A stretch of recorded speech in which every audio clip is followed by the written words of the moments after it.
Jemaat yang dikasihi oleh Tuhan, Shalom. Kasih karunia dan damai sejahtera yang melampaui segala akal dan pikiran dari Kristus Yesus beserta kita semua.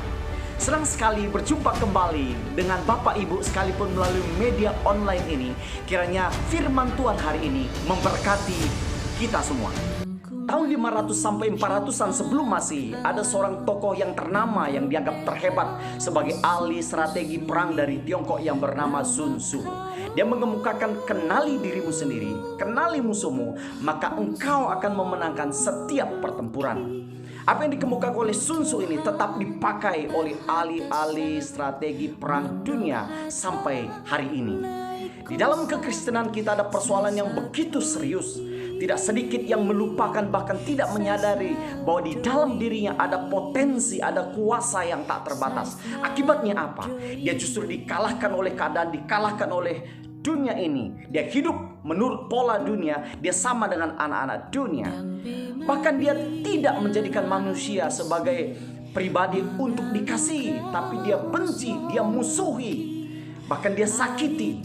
Mengapa itu terjadi? Karena dia tidak menyadari, dia tidak tahu siapa musuhnya yang sebenarnya. Musuh yang sebenarnya Alkitab ajarkan adalah kuasa-kuasa kegelapan, penguasa-penguasa di udara. Setiap hari kita berperang dengan kuasa-kuasa kegelapan. Karenanya kita memerlukan spirit of excellence, roh yang luar biasa dalam memenangkan setiap peperangan rohani setiap hari. Hidup berkemenangan bersama dengan Tuhan Yesus. Sumber bacaan kita hari ini diambil dari Kisah Para Rasul pasal 1 ayat 6 sampai 11.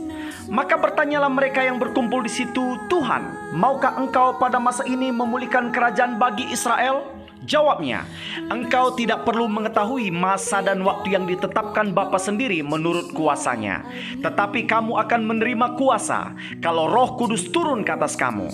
Dan kamu akan menjadi saksiku di Yerusalem dan di seluruh Yudea dan Samaria dan sampai ke ujung bumi." Sesudah ia mengatakan demikian, terangkatlah ia disaksikan oleh mereka dan awan menutupnya dari pandangan mereka. Ketika mereka sedang menatap ke langit waktu ia naik itu, tiba-tiba berdirilah dua orang yang berpakaian putih dekat mereka dan berkata kepada mereka, "Hai orang-orang Galilea, mengapakah kamu berdiri melihat ke langit? Yesus ini yang terangkat ke sorga meninggalkan kamu akan datang kembali dengan cara yang sama seperti kamu melihat dia naik ke sorga." Para murid mengajukan pertanyaan terpenting, pertanyaan terakhir yang mereka ajukan kepada Tuhan Yesus. Maukah Tuhan Yesus memulihkan kerajaan bagi Israel? Mereka memikirkan prioritas terpenting mereka, apa yang mereka anggap benar, apa yang mereka anggap baik. Ternyata dijawab oleh Tuhan Yesus dalam Kisah Para Rasul 1 ayat 8 dengan kata sebagai terminologi penting. Dia katakan tetapi, yang mengkontraskan antara pertanyaan terpenting, pertanyaan terakhir para murid dengan pesan terpenting, pesan terakhir Tuhan Yesus, bahwa mereka akan menerima kuasa. Hal itu lebih penting daripada kebanggaan secara jasmani, kebanggaan secara lahiriah yang dipikirkan oleh para murid tersebut. Bukankah dalam kehidupan kita juga sering kita salah prioritas? Kita sibuk setiap waktu, sibuk setiap hari, dan kita mengabaikan hubungan kita dengan Tuhan. Kita mengabaikan keakraban kita dengan Tuhan. Karena sebenarnya para murid membutuhkan kuasa yang tak terbatas, yaitu kuasa Roh Kudus dalam memberitakan Injil. Mereka akan menghadapi begitu banyak tantangan. Mereka akan diadili, mereka disiksa, mereka dianiaya dalam memberitakan Injil Kristus. Tetapi karena kuasa yang tak terbatas tersebut, mereka mampu melewati setiap rintangan sampai mereka menutup mata sampai titik darah penghabisan. Benar, mereka mati martir, tetapi mereka mati untuk memberitakan Injil Kristus sampai akhir hayat mereka. Mengapa mereka mampu? Karena kuasa yang tak terbatas yang memampukan mereka, yang sebenarnya mereka tidak mampu lakukan. Saudara, dalam kehidupan kita, mengapa kita sering sekali mengabaikan hubungan kita dengan Tuhan? Tuhan. Padahal itu sebagai kunci untuk memenangkan setiap peperangan rohani. Walaupun kita ada tantangan, walaupun kita ada penderitaan, walaupun banyak kesusahan, banyak kesukaran yang kita hadapi, tetapi kalau kita punya Tuhan Yesus, kita punya segala-galanya. Karena Dia yang memampukan kita untuk melewati setiap rintangan, setiap tantangan yang ada. Dan bersama dengan Dia, kita akan melakukan perbuatan-perbuatan besar yang gagah perkasa, yang tidak mampu kita lakukan, tetapi dimampukan oleh Tuhan. Jadilah kehendak Tuhan di bumi seperti di sorga. Prioritas kita setiap hari adalah membangun hubungan yang akrab, yang karib, yang akurat dengan Tuhan. Menarik sekali. Kata kuasa dalam bahasa Yunani ditulis dengan kata dunamis, yang berarti kuasa yang tinggal tetap di dalam diri orang percaya, yang memampukannya untuk melakukan tujuan, untuk melakukan kehendak Allah, untuk memampukan dia dalam menyenangkan hati Tuhan, menyukakan hati Tuhan, untuk tetap setia kepada Tuhan. Walaupun begitu banyak tantangan, banyak rintangan, banyak kesukaran, banyak penderitaan diizinkan oleh Tuhan, tetapi kuasa yang tak terbatas, yaitu dunamis, memampukan dia untuk hidup berkemenangan, bahkan lebih daripada pemenang. Dengan dunamis, kita berpotensi melakukan segala sesuatu yang tidak sanggup sebenarnya kita lakukan, tetapi kesanggupan, kemampuan, kekuatan kita berasal dari Allah. Dalam 1 Yohanes 4 ayat 4 dikatakan bahwa Roh Kudus yang berdiam dalam diri kita lebih besar dari roh manapun yang ada di dunia ini. Sebenarnya Roh Kudus yang membawa kita kepada kemenangan yang gilang gemilang. Dengan dunamis, Rasul Petrus dengan begitu berani memberitakan Injil pasca pencurahan kuasa Roh Kudus dalam Kisah Para Rasul pasal 2. Maka 3.000 orang dikatakan bertobat dan menerima Tuhan Yesus Kristus sebagai Tuhan dan Juru Selamat mereka. Kemudian dalam Kisah Para Rasul pasal 3 ayat 6, ketika Petrus berkata kepada seorang yang lumpuh sejak lahirnya, "Emas dan perak tidak ada padaku," kata Rasul Petrus, "tetapi apa yang kupunyai, kuberikan kepadamu. Demi nama Yesus Kristus orang Nazaret itu, berjalanlah." Dan seketika itu juga kuatlah mata kaki orang lumpuh itu, dan dia sembuh, dia berjalan, bahkan melonjak, dia senang sekali, dan dia masuk ke bait Allah. Begitu luar biasa dunamis yang ada di dalam hidup Rasul Petrus, yang ada dalam hidup para murid-murid Kristus. Begitu juga dunamis yang sama yang ada di dalam diri kita, yang berpotensi memampukan kita untuk membawa kemuliaan Kristus dimanapun kita ditempatkan Tuhan. Tuhan berkehendak agar kehadiran kita membawa dampak yang besar bagi orang-orang di sekitar kita, karena kita dikehendakinya untuk menjadi saksi-saksinya, untuk membawa kemuliaan, keagungan, keharuman nama Kristus. Karena dengan dunamis yang ada di dalam diri kita setiap hari merupakan perjuangan, kerja keras yang sungguh-sungguh agar manusia batiniah kita semakin cemerlang di mata Tuhan, agar hidup kita semakin elok di mata Tuhan, agar hidup kita dipakai untuk menjadi saluran berkat Tuhan bagi banyak orang di sekeliling kita. Karena Tuhan berkehendak kita semuanya tanpa terkecuali, orang yang percaya kepada Tuhan Yesus akan menjadi saksi-saksi Kristus. Selama ini saudara memandang diri saudara rendah, tidak berarti, tidak berdaya, selalu kalah dengan keinginan dosa, diperbudak keinginan duniawi, dikalahkan oleh situasi dan keadaan yang ada. Inilah waktunya dengar firman Tuhan hari ini, bahwa di dalam diri saudara ada kuasa Roh Kudus yang tak terbatas, yang membawa saudara dalam kemenangan bersama dengan kuasa Roh Kudus. Karena kita memiliki iman yang mengalahkan dunia ini. Dalam 1 Yohanes 5 ayat 4, iman yang mengalahkan dunia ini.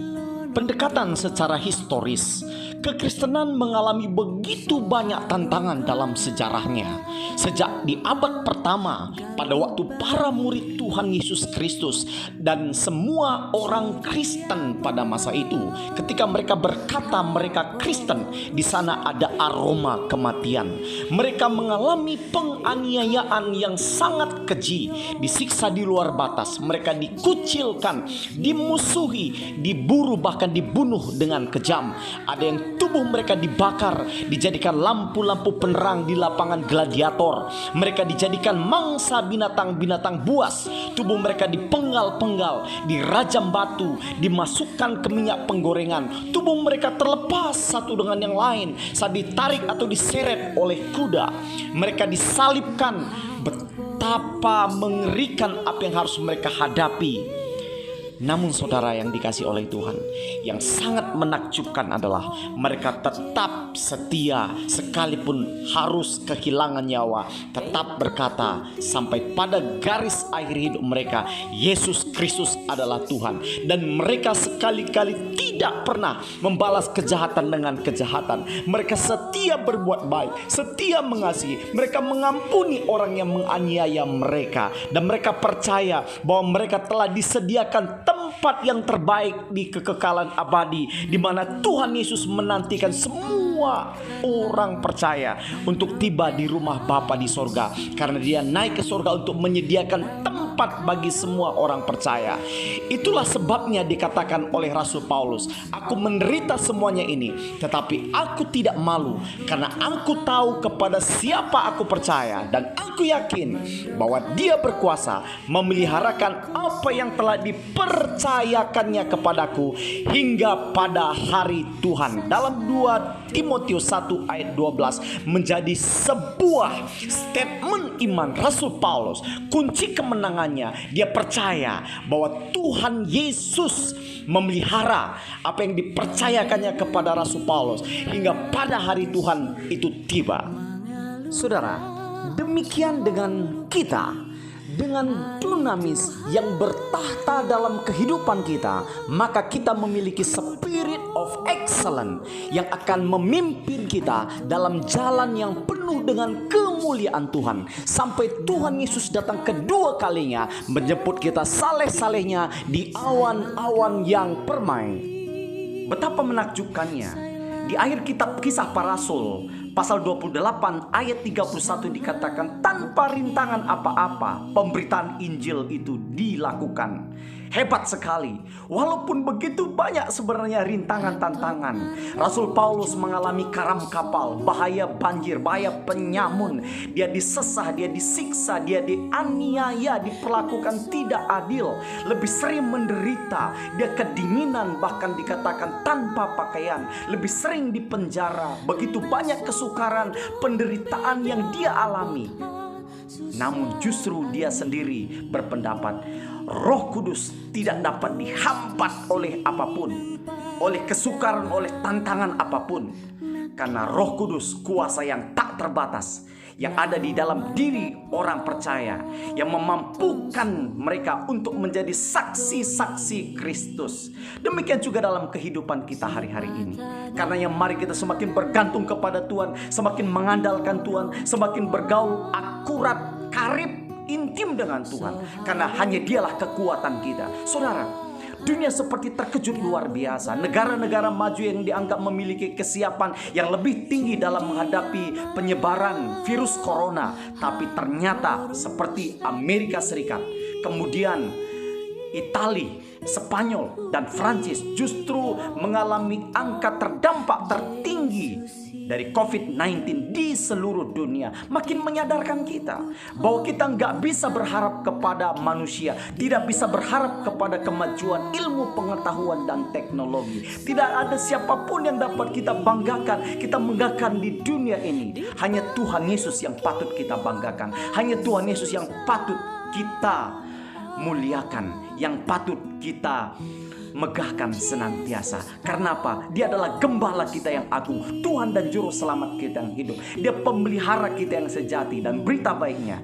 Dia menyertai kita senantiasa sampai kepada akhir zaman. Sampai kita tiba di rumah Bapa, Dia tidak pernah tinggalkan kita. Dia tahu apa yang kita hadapi hari-hari ini. Penderitaan, kesukaran, apapun yang kita hadapi, yang terpenting datang kepada Tuhan. Carilah dahulu kerajaan Allah dan kebenarannya, maka semua yang menjadi kerinduan kita akan menjadi bonus tambahan. Tapi yang utama telah kita dapatkan, damai sejahtera, sukacita yang melampaui segala akal dan pikiran, diberikan oleh Tuhan Yesus bagi kita melalui kuasa Roh Kudus yang bertahta di dalam kehidupan kita, yang tetap setia menghibur, menuntun, memberikan kita hikmat dan kekuatan dalam melewati setiap badai dan rintangan. Tuhan Yesus memberkati.